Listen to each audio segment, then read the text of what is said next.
오늘은 미국에서 이제 사역하시다가 잠시 귀국하신 이빌립 선교사님 모시고 잠깐 이야기 나누겠습니다. 이번에 어떻게 한국에 잠시 들어오게 됐죠? 제가 미국 남가주 광야 필렌이라는 지역에서 이제 기도 사역을 하고 있는데, 이번에 한국에 봉쇄 수돈 방문도 일이 있고, 또 책을 그동안 쓴 글들을 책으로 한번 내볼까 하는 그런 생각이 있어서 잠깐 방문을 했습니다. 책은 뭐 원고는 다 됐습니까? 원고는 거의 됐는데 아직 이번에 와서 좀 몇 군데를 알아보면서 조금 더 시간이 필요하구나 그런 마음으로 아직은 좀 기다리기로 했습니다. 우리 노회나 뭐 다른 사람들이 아직 목사님, 선교사님 지금 잘 모르시는 분들도 있을 터인데 어떻게 해서 예수 믿게 됐습니까? 제가 어릴 때 우리 할머니가 아주 경건한 신자라 늘 저를 위해 기도해 주시고 함께 찬송을 많이 했고 예수 믿으라 했지만 안 믿었습니다. 안 믿었는데 고등학교를 졸업한 이후에 인생의 큰 좌절과 또 절망을 겪으면서 내가 하나님을 한번 만나야 되겠다 하는 생각으로 간절한 기도를 한 40일간 드리면서 개인적으로 하나님을 만나는 경험을 하면서 예수 그리스도가 나의 구주시구나. 그분이 나를 위해서 정말 십자가에 죽기까지 사랑하셨구나.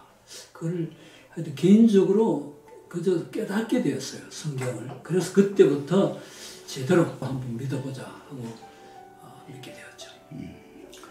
그래, 예수는 믿지만 또 신학교 가서 목회자가 되겠다고 한 뭐 그런 생각은 어떻게 하게 됐죠? 저는 목회자가 될 생각이 전혀 없었습니다. 그래서 또 당시 목회자들을 좋아하지도 않았습니다. 그런데 제가 거듭나면서 특별한 성령님의 역사가 있어서 날마다 기도하지 않으면 견딜 수 없는 그런 열망이 있어서 저녁마다 와서 기도를 하는데, 그때는 뭐 초창기라 기도에 대한 어떤 지식도 없고 기도를 어떻게 해야 될지 뭐 전혀 모를 때 밤에 직장 다닌 후에 와서 교회에 와서 기도하면 성령이 임하셔서 기도에 해야 될 제목을 막 깨닫게 해주시는 거예요. 그래서 주로 막 그때 많이 한 기도가 뭐 여러 다른 기도도 했지만 중국 선교를 위해서 굉장히 기도하게 돼요. 그때가 79년도인데 뭐 아무도 중국에 대한 어떤 그런 선교 비전이 없을 때고 중국 갈 수도 없는 주계장막이었는데 성령께서는 계속 그 중국 땅을 생각나게 하시고 중국을 위해서 기도하게 하셔서 내가 중국을 위한 어떤 그런 선교의 보탬이 돼야 되겠다. 그러면서 돈을 많이 벌어서 선교 헌금 많이 하는 그런 장로가 돼야 되겠다. 그런 생각을 그때부터 하게 되었죠. 그래, 신학교 가서 이제 좀 마치고는 필리핀으로 가신 것 같은데? 예. 이제 79년도에 거듭나서 기도하면서 이제 신학교를 왜 갔느냐? 선교사가 이제 나중에는 이제 장로로 내가 헌금 많이 하겠습니다. 한데 마음에 기도한데 계속 아니다. 너 네 몸을 바쳐라. 네 몸을 바치는 거지. 네 돈을 나는 원하지 않는다. 그런 마음을 주셔서 그럼 선교사가 돼야겠는데, 선교사가 되기 위해서는 신학교를 가서 졸업을 해야지 선교사가 될 수 있겠다는 그런 생각을 하고 이제 신학교를 갔고, 신학교를 졸업하면서 이제 중국을 가야 되겠는데 중국 하고 있으니까 제가 섬기는 모교회 담임 목사님이 야 이전도사 그 중국 언제 문이 열릴 줄도 모르고 중국 해봐야 중국 갈 수도 없고 일단 필리핀에 할 일이 지금 엄청 많으니까 필리핀으로 가라. 언제든지 중국 문이 열리면 우리 교회가 또 중국으로 파송해 줄 테니까 필리핀으로 가라 해서 이제 86년도에 필리핀으로 갔습니다. 그때 피나투보 화산이 폭발할 때 또 많이 힘들었겠습니까? 힘들었다기보다는 굉장히 재미가 있고 굉장히 뭐라 그럴까 아주 흥미진진했습니다.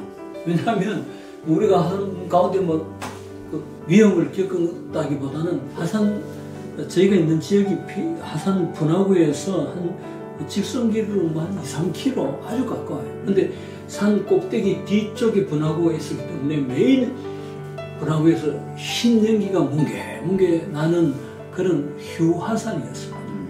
근데 하나님께서 그걸 쾅 바로 터뜨렸으면 우리가 다 죽었을 텐데 어린아이가 태어나기 전에 그 임산부가 해산의 고통을 겪듯이 이게 천천히 발전을 해서 우리가 충분히 피난할 수 있는 시간을 하나님이 주셨습니다. 그래서 처음 폭발이 시작해서 2달 후에 대폭발하기까지 우리는 완전히 안전한 지역에 피난해 있을 때 이게 대폭발을 했고 피난하지 않은 사람들만 한 100여 명이 죽었죠. 그때 당시 우리 부락에서만. 그렇기 때문에 우리는 그 과정 가운데 하나님의 은혜를 계속 경험하고 피난 생활을 했지만 지금은 상당히 재미있는 추억으로 남아있어요. 그러다가 중국에는 몇 년도에 들어갔고 몇 년도에 철수했죠? 그러니까 필리핀 가서도 중국에 대한 미련이 늘 있지만 필리핀 사역이 재미가 있었습니다. 상당히 화산이 저희에게는 저주가 아니었고 그 화산 폭발로 인해서 굉장한 교회 부흥과 함께 축복을 경험했어요. 교회도 화산에 있을 때는 한 20, 30 모이는 작은 교회였는데 화산 폭발 1년 후에 대정착촌에서는 한 130명, 120명 정도 되는 그런 교회로 성장을 했고 열매가 많고 그러니까 재미가 있어서 이제 중국을 그 잊어가고 있을 때 하나님께서 안식년을 앞두고 화산 폭발 후에 재정착촌에서 기도할 때 중국 선교에 대한 꿈을 다시 리마인드 시켜주었습니다. 그리고 이제는 중국에 가야 할 때가 되었다. 그런 생각을 주시는데 마침 그때가 한국하고 중국하고 수교가 이제 돼가지고 한국 사람도 중국 갈 수 있고 중국 사람도 한국 올 수 있는 그런 때였는데 그때 이제 안식년을 맞으면서 계속 한 1년 이상을 안식일도 기도했죠. 우리가 중국에 가야 됩니까? 아니면 필리핀에 남아야 됩니까? 그 필리핀에 남아야 된다는 것은 제가 당시 속해 있던 총회 선교부에서는 적극적으로 필리핀에 남아야 된다는 것을 강조하셨고 중국 가는 것을 반대하셨고 그런 과정이 있었기 때문에 이게 정말 하나님의 뜻입니까? 라는 기도를 1년 이상 했을 때 내면적인 성령의 확신도 중국이다라는 게 왔고 제가 당시에 10명 정도의 선배 중국 사역을 하고 있는 선교사님들에게 그때 당시 편지를 보내서 그분들의 의견을 물었습니다. 그럴 때 그 10분 모두가 당신은 이제 중국 가야 될 때가 되었다. 그런 답을 주셔서 제가 이제 중국을 92년도 안식년 하면서 94년도에 안식년 마치고 이제 중국을 들어가게 되었죠. 그래서 몇 년도에 나오셨고 지금은 미국에 계신 줄 알고 있는데 미국에서는 어떻게 활동하고 계십니까? 중국에서 이제 사역이 정말 또 재미가 있었어요. 중국은 정말 재미가 있었던 게 가정교회 성도들이 대부분 가난했고 핍박 가운데 있었기 때문에 정서적으로 우리와 굉장히 통하는 바가 있었고 또 선교사들을 굉장히 웰컴하는 그런 분위기였기 때문에 굉장히 재미가 있어서 중국에서 나와야 되겠다는 생각은 못했고 안식년이 아니라 또 은퇴 후에도 중국에서 살아야 되겠다. 그리고 중국에서 죽으면 중국에서 그냥 묻어야 되겠다, 뼈를. 그런 생각을 하고 살았는데 지금부터 한 10년 전이네요, 벌써. 중국이 갑자기 이제 선교사들을 추방을 하면서 점점 중국 선교의 문이 좁아지기 시작할 때 제 개인적인 이제 깨달음과 경험이 이제는 떠날 때가 됐다. 빨리 나가야 된다는 그런 사인을 여러 번 받아요. 몸을 통해서, 환경을 통해서. 그래서 이제 결국 중국에서 철수를 하게 되었습니다. 근데 지금 미국에는 어디에 계시면서 거기서 어떻게 사역을 하시는지? 중국에 나올 때만 해도 미국을 가야 됐다는 생각이 전혀 없었고, 하나님 어디를 가야 됩니까? 계속 기도하는 가운데 일단 연세대에서 중국 학생들 사역의 문이 열리면서 거기서 사역을 한 1년 넘게 하고 있는데 별 감동이 없어요. 여기 내가 계속 있어야 될 자리인가 하는 감동이 없는데 연세대에서 교목실에 사역하시는 목사님께서 저에게 큰 제안을 했습니다. 뭔가 하면 이제 목사님 연세대 이 외국인 유학생 사역을 목사님 전담하십시오. 그리고 기숙사, 연세대 기숙사에도 예배당도 있고 사무실도 있는데 연세대 기숙사 사역도 함께 하십시오. 연세대 사역을 하십시오. 그렇게 제안을 했어요. 연세대는 이제 기독교 교통의 학교라 교목들도 여러 명 되고 상당히 기독교에 대해서 이제 뿌리가 깊은 학교인데 그럼에도 불구하고 이제 대학들이 다 이제 세속화가 되어서 점점 기독교적인 설치가 옅어져가는 그때에 이 교목실 목사님이 저희에게 참 귀한 제안을 하신 거죠. 그래서 그러면 한번 해보고 싶다는 마음이 있었습니다. 또 그렇게 기도도 해왔고, 근데 한편으로는 이거는 이제 굉장히 책임이 따르는 자리다. 책임 있는 자리를 내가 섣불리 좋다고 예스할 것이 아니라 정말 하나님 앞에 기도해서 응답을 받아야 되겠다 하고 그분에게 저희가 기도한 후에 결정을 하겠습니다 하고 저희가 멕시코 광야까지 우연하게 가게 돼서 거기서 하나님의 뜻을 멕시코 광야에서 한 40일간을 넘게 기도하면서 하나님의 뜻을 보여줘 우리가 어디로 가야 됩니까?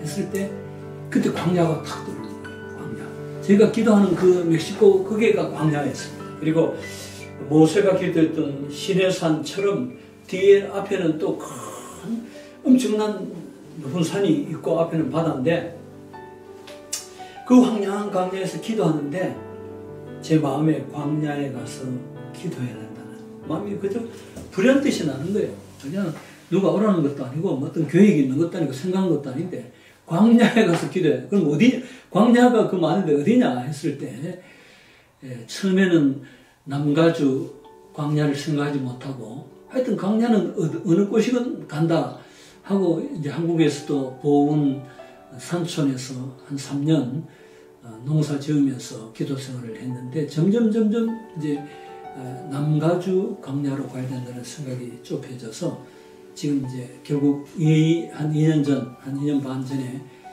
남가주 그 필렌 광야에 가서 지금 기도 사역을 하고 있습니다. 한국 교회를 바깥에서 이제 주로 보시게 됐는데 그렇다면 좀 더 객관적으로도 볼 수 있는데 밖에서 오랫동안 이 한국 교회를 보고 느낀 점 그리고 한국 교회 목회자들에게 좀 하시고 싶은 말씀들 있으면 해주시죠. 뭐 한국 교회는 제가 사랑의 빛을 진 모교회이기 때문에 늘 기도 가운데 한국 교회를 기도할 때 제 선교사로서의 한 가지 안타까운 마음은 한국 교회의 부흥의 열기가 계속 식어져서 지금은 굉장히 은혜가 메마른 시대가 되었다라고 느낍니다. 그래서 제가 한국교회를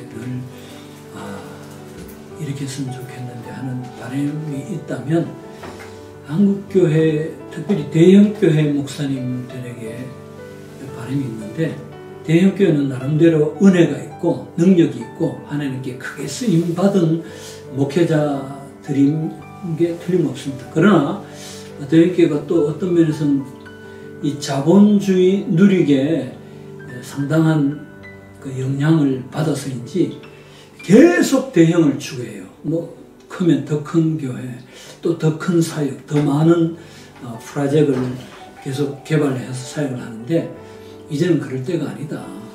이제는 주님의 마지막 부탁하신 그 사랑, 내 이웃을 내 몸처럼 사랑해라 하신 한 말씀, 지극히 작은 자에게 한 것이 바로 내게 한 것이다 한 그 말씀대로 이제 자본주의적인 비전과 꿈을 내려놓으시고 내 이웃을 또 내 앞에 있는 한 생명을 사랑하는 그런 목회, 곧 구체적으로는 대형교회가 복을 많이 받았으니 한국교회 고난받는 작은 교회 목회자들이 많습니다. 이제 작은 교회를 세우고 일으키고 함께 나아가는 그런 큰 형님 역할들을 대형교회가 좀 해주십시오라는 그런 부탁이 있고, 작은 교회 목사님들에게도 하고 싶은 말씀은 너무 대형교회를 바라보고 나도 열심히 목회해서 목회 성공을 해서 하나님께 큰 영광을 돌려야 되겠다 그런 꿈들을 가지고 계신데 그런 꿈들 다 내려놓으시고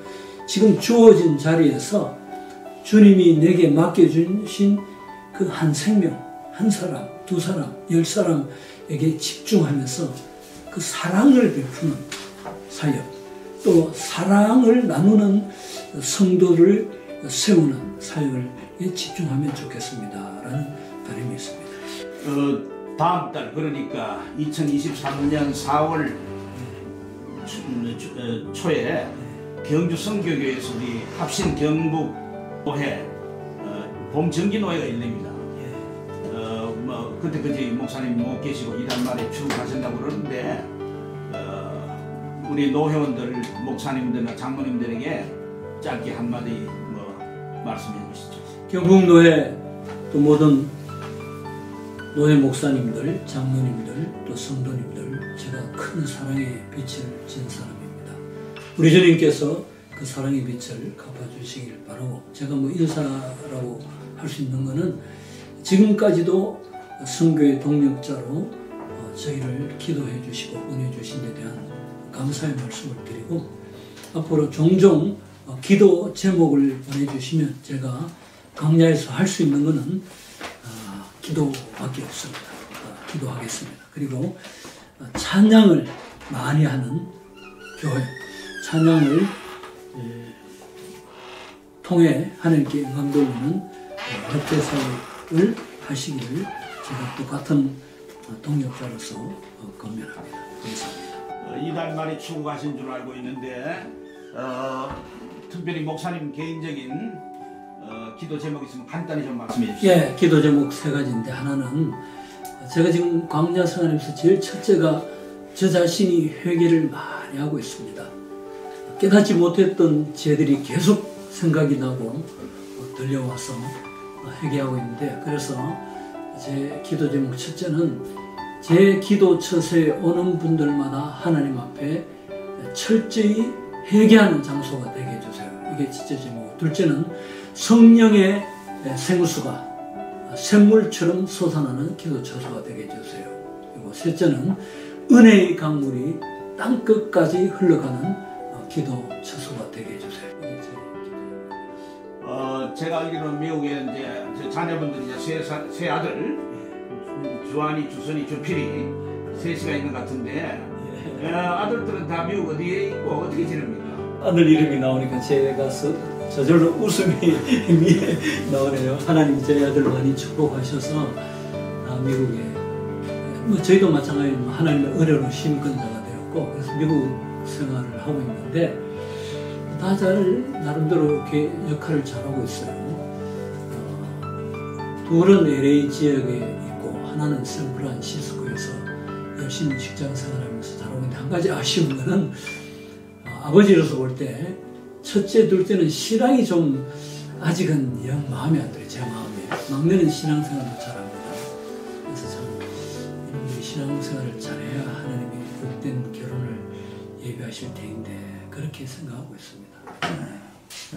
이제 셋 다니까 장가도 보내야지 뭐. 첫째, 둘째는 이미 결혼할 나이가 한국 나이로 40 다들 가까우고 됐으니까 지났는데, 아직까지는 제가 기도할 때 아직 이놈들은 장가 결혼해야 할 신앙이 안 되는 것 같습니다. 그렇게 생각했는데 이제는 하나님 이 우리 아들들 이제 결혼해도 되겠습니다. 이제 결혼해야 되겠습니다. 그래 기도가 바뀝니다. 신앙이 옛날보다 많이 좋아졌기 때문입니다. 오늘 마침 대구 우리 교회 예. 와서 오후에 설교하시면서 이곳에서 잠깐 인터뷰를 진행했습니다. 평안히 돌아가시고 또 우리 한국교회 특별히 합신 경북노회를 위해서 많이 기도해 주시길 부탁을 드립니다. 예. 감사합니다. 감사합니다. 기도하겠습니다. 네. 예.